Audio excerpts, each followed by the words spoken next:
Sejam todos muito bem-vindos a esta reflexão do Evangelho, conforme a esclarecedora doutrina espírita, organizado e produzido pelo Pronto Socorro Espiritual Bezerra de Menezes, o Prozebem, em Aracaju, Sergipe, Brasil. Então vamos nós para a parte do Evangelho, segundo o Espiritismo, capítulo 14, honrai a vosso pai e vossa mãe. Instruções dos Espíritos, por Santo Agostinho, item 9. A ingratidão dos filhos e os laços de família. A ingratidão é um dos frutos mais diretos do egoísmo. Revolta sempre os corações honestos, mas a dos filhos para com os pais apresenta caráter ainda mais odioso. É, em particular, desse ponto de vista que a vamos considerar, para lhe analisar as causas e os efeitos. Também nesse caso, como em todos os outros, o Espiritismo projeta luz sobre os grandes problemas do coração. Quando deixa a Terra, o Espírito leva consigo as paixões ou as virtudes inerentes à sua natureza e se aperfeiçoa no espaço, ou permanece estacionário, até que deseje receber a luz. Aí, neste ponto, já começamos a perceber que depende única e exclusivamente da nossa vontade querer ou não evoluir. Involuir, ninguém vai regredir, vai evoluir. Mas ficaremos estacionados, parados, enquanto veremos os nossos entes amados e queridos seguirem o seu caminho de ascensão espiritual. E aí já começa a nossa primeira e talvez a mais intensa prova, a prova de perceber a evolução dos nossos entes amados e que, por nossa livre e espontânea vontade, permanecendo estacionados, restringimos o acesso a esses entes amados. Ficamos parados, solitários. E essa solidão é o nosso primeiro e mais intensa prova. Muitos, portanto, se vão cheios de ódios violentos e insaciados desejos de vingança. A algum dentre eles, porém, mais adiantados do que outros, é dado entrevejam uma partícula da verdade. Apreciam, então, as funestas consequências de suas paixões e são induzidos a tomar resoluções boas. Então, já começamos a perceber que, da mesma forma, naquele instante que desencarnamos, estaremos no plano espiritual, com o mesmo nível intelectual e o mesmo nível moral que estávamos quando, recém-reencarnados, passamos para o plano espiritual. E muitos de nós levam recônditos, ódios, desejo de vingança, frustrações, angústias. E no plano espiritual, que é uma continuação, uma continuidade desta vida, permanecemos assim. Nada muda. Seremos nós apenas sem os corpos físicos.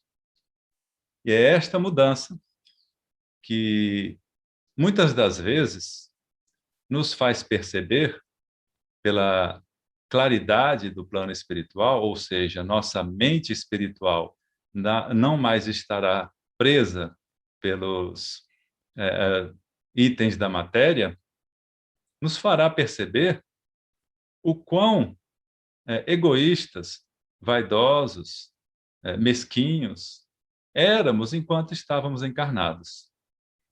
E, neste ponto, as nossas paixões começam a se refletir de forma mais intensa. E as consequências também.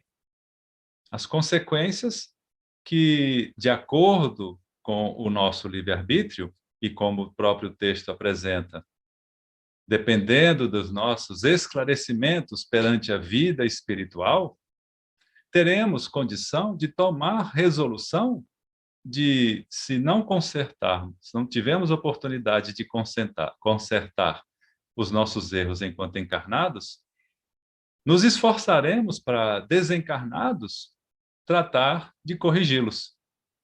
E se não puder ainda no plano espiritual, trabalharemos lá no plano espiritual para que possamos, numa próxima reencarnação, corrigir estes erros de vidas passadas.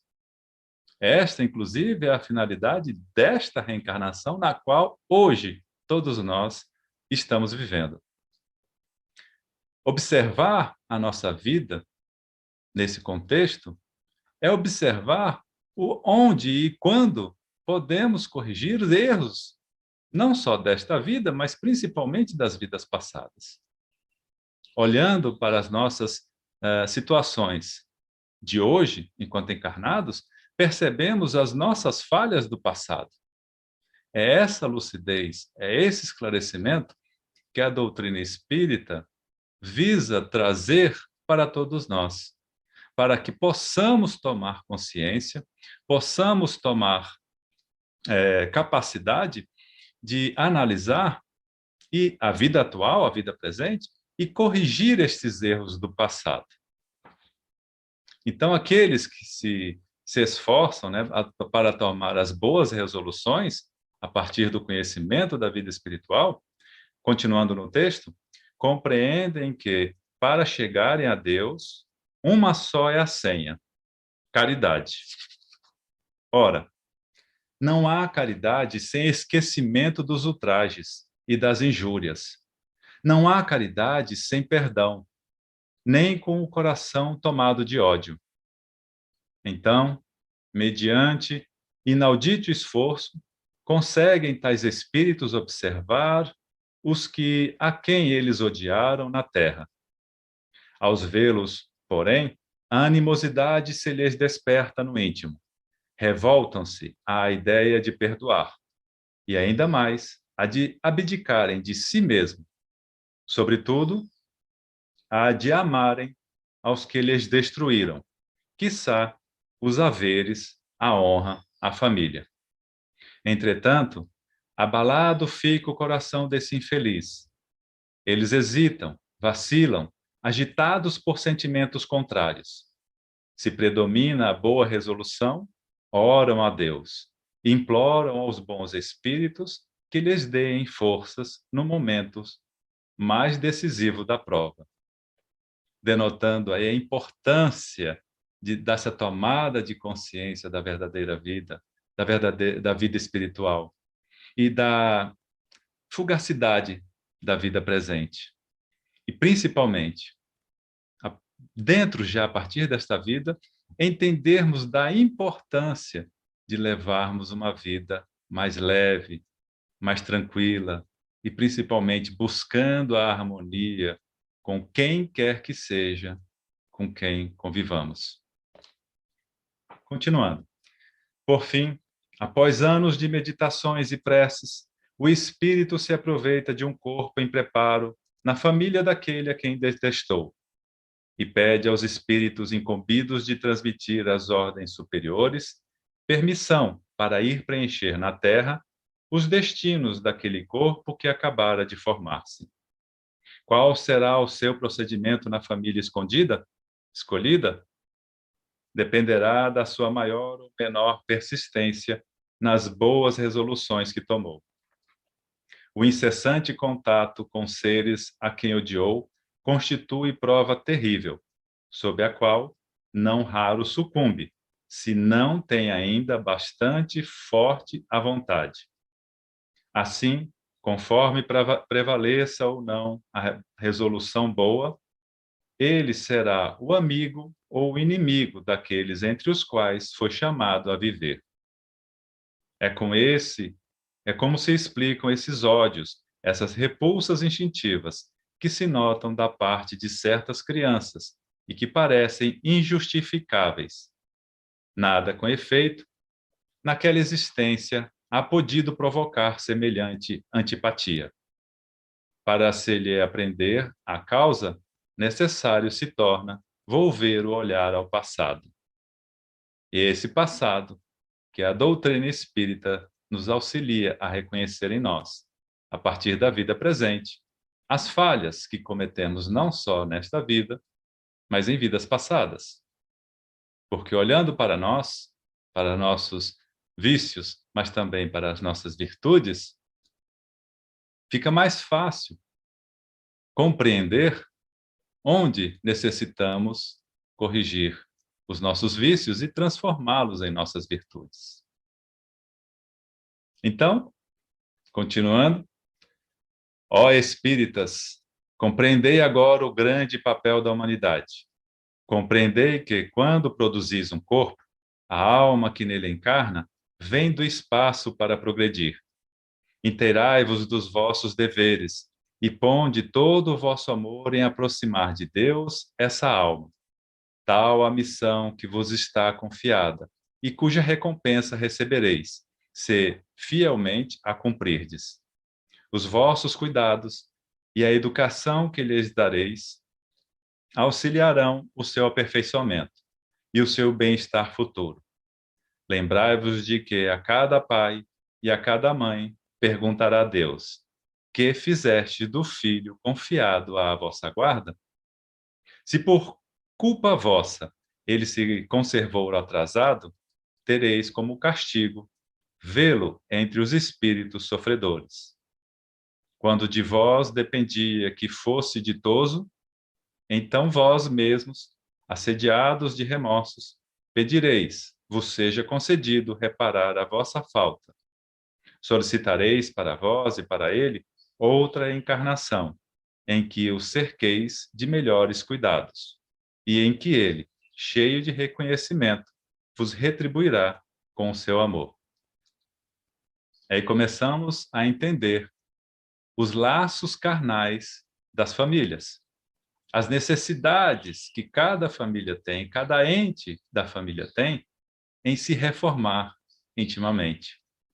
E a esclarecedora doutrina espírita nos auxilia, justamente dando a luz necessária da vida presente, da vida espiritual e das vidas passadas, para que possamos, dentro das nossas vontades, das nossas escolhas, fazer tal reforma íntima em nossas vidas. Não escorraceis, pois, a criancinha que repele sua mãe, nem a que vos paga com a ingratidão. Não foi o acaso que a fez assim, e que vô-la deu. Imperfeita intuição do passado se revela, do qual podeis deduzir que um ou outro já odiou muito, ou foi muito ofendido, que um ou outro veio para perdoar, ou para expiar. Mães, abraçai o filho que vos dá desgosto, e dizeis com vós mesmas: um de nós dois é culpado. Fazei-vos merecedoras dos gozos divinos que Deus conjugou à maternidade, ensinando aos vossos filhos que eles estão na terra para se aperfeiçoar, amar e bendizer. Mas, ó, muitas dentre vós, em vez de eliminar por meio da educação os maus princípios inatos de existências anteriores, entretêm e desenvolve esses princípios por uma culposa fraqueza ou por descuido. E mais tarde, o vosso coração ulcerado pela ingratidão dos vossos filhos será para vós, já nesta vida, um começo de expiação. A tarefa não é tão difícil quanto vos possa parecer. Não exige o saber do mundo. Podem desempenhá-la, assim o ignorante como o sábio. O Espiritismo lhe facilita o desempenho, dando a conhecer a causa das imperfeições da alma humana. Desde pequenina, a criança manifesta os instintos bons ou maus que traz da sua existência anterior. A estudá-los devem, pois, os pais aplicar-se. Todos os males se originam do egoísmo e do orgulho. Espreitem, pois, os pais, os menores indícios reveladores do germe de tais vícios, e cuidem de combatê-los, sem esperar que lancem raízes profundas. Façam como o bom jardineiro, que corta os rebentos defeituosos à medida que os ver apontar na árvore. Se deixar, se desenvolvam o egoísmo e o orgulho, não se espantem de serem mais tarde pagos com a ingratidão. Quando os pais hão feito tudo o que devem pelo adiantamento moral de seus filhos, se não alcançam êxito, não têm de que se inculpar a si mesmos e podem conservar tranquila a consciência. A amargura muito natural que então lhe advém da improdutividade de seus esforços, Deus reserva grande e imensa consolação, na certeza de que se trata apenas de um retardamento, que concedido lhe será concluir noutra existência a obra agora começada, e que um dia o filho ingrato os recompensará com o seu amor. E é nessa experiência que a gente encerra compreendendo que os laços de família e os laços espirituais são um só, formadores das nossas características para o bem tratar um ao outro. Principalmente no primeiro passo, que é o respeito mútuo entre todos os seres. Agradecemos a Deus Pai de amor, amado Mestre Jesus e aos irmãos de luz por mais essa oportunidade de refletirmos sobre o Evangelho segundo o Espiritismo. Que possamos perceber em nós a presença divina, o amor divino, a luz divina constantemente em nossas vidas, guiando-nos sempre pelo caminho do Pai em direção a Ele. Muito obrigado a todos e que tenham todos muita paz em seus corações. Que assim seja.